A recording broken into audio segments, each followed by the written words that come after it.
नमस्कार साथियों, कैसे हैं आप। आज मैं आपको अकाउंटिंग के बारे में बताऊंगा। साथियों, अकाउंटिंग आपको बहुत आगे तक काम आएगी, इसलिए आपको अपना बेस यानी कि नींव स्ट्रॉन्ग कर लेनी है ताकि आपको अकाउंटिंग में कोई भी दिक्कत नहीं आए। तो सबसे पहले लेखांकन की विशेषताएं, गुण या प्रक्रिया यानी कि कैरेक्टरिस्टिक्स, एट्रीब्यूट्स और प्रोसेस के बारे में अपन समझते हैं। तो इसकी एक सेट प्रोसेस है, मतलब आपको अकाउंटिंग किस हिसाब से करनी है। पहले identification of financial transaction and events यानी वित्तीय लेन देनों एवं घटनाओं की पहचान करना है। उसके बाद measurement of the identified transaction यानी पहचान किए गए लेन देनों को मापना। फिर recording of the identified transaction यानी पहचान किए गए लेन देनों को दर्ज करना। फिर classification of the recorded transaction यानी दर्ज किए गए लेन देनों का वर्गीकरण करना है।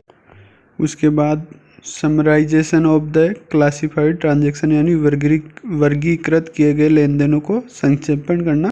फिर analysis and interpretation of the summarize transaction यानी संक्षेपित किए गए लेन देनों का विश्लेषण एवं विवेचन करना। उसके बाद है communication of analysis and interpretation यानी विश्लेषण एवं विवेचन का संचार करना या सूचना देना। ये तो हो गई प्रक्रिया की बात संक्षिप्त रूप से। अब मैं आपको इसको विस्तृत रूप से समझाता हूँ। साथियों, जैसा कि अपन ने पहले भी देखा है, तो सबसे पहले अपने को वित्तीय लेन देनों एवं घटनाओं की पहचान कर लेनी है। वो कैसे करेंगे अपन, उसके लिए दो चीज़ें हैं, B+M यानी कि जो भी लेन देन हो वो बिजनेस से रिलेटेड हो तथा मॉनेटरी यानी मुद्रा में माप सके, ऐसा होना चाहिए। अब मैंने कई सारे आपको एग्जांपल भी दे रखे हैं, जैसे आपको वीडियो में दिख रहे होंगे कि raw material purchase, finished material sold, purchased household या घरेलू material, TV purchase for home, production loss due to strike और earthquake.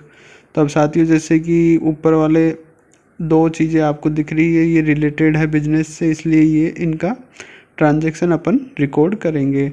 Purchase house hold material, क्योंकि ये इससे अपने को बिजनेस से ये कोई रिलेटेड नहीं है, तो ये इसमें नहीं आएगा। फिर टीवी परचेज फॉर होम, ये भी बिजनेस से रिलेटेड नहीं है, तो ये भी अपने ट्रांजैक्शन में नहीं आएगा, बिजनेस ट्रांजैक्शन में। लास्ट वाला जो है ये इसलिए नहीं आएगा क्योंकि ये नॉन मॉनेटरी, अपन इसको रिकॉर्ड नहीं कर सकते कि क्या अमाउंट का लॉस हुआ है, तो ये मुद्रा में अपन इसको माप नहीं सकते। इसके बाद जो अपन ने बिजनेस से रिलेटेड ट्रांजैक्शन देखे हैं उनको मॉनेटरी टर्म्स में अपन को मेजर करना होता है, यानी कि मापना होता है।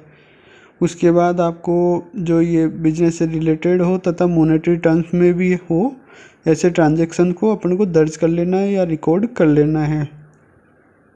अब जिस चीज़ में इनको रिकॉर्ड अपन करेंगे उसे अपन जनरल या रोजनामचा कहते हैं। बाद जो अपन ने रिकॉर्ड किए हैं ट्रांजैक्शन, उनका क्लासिफिकेशन करेंगे यानी वर्गीकरण करेंगे।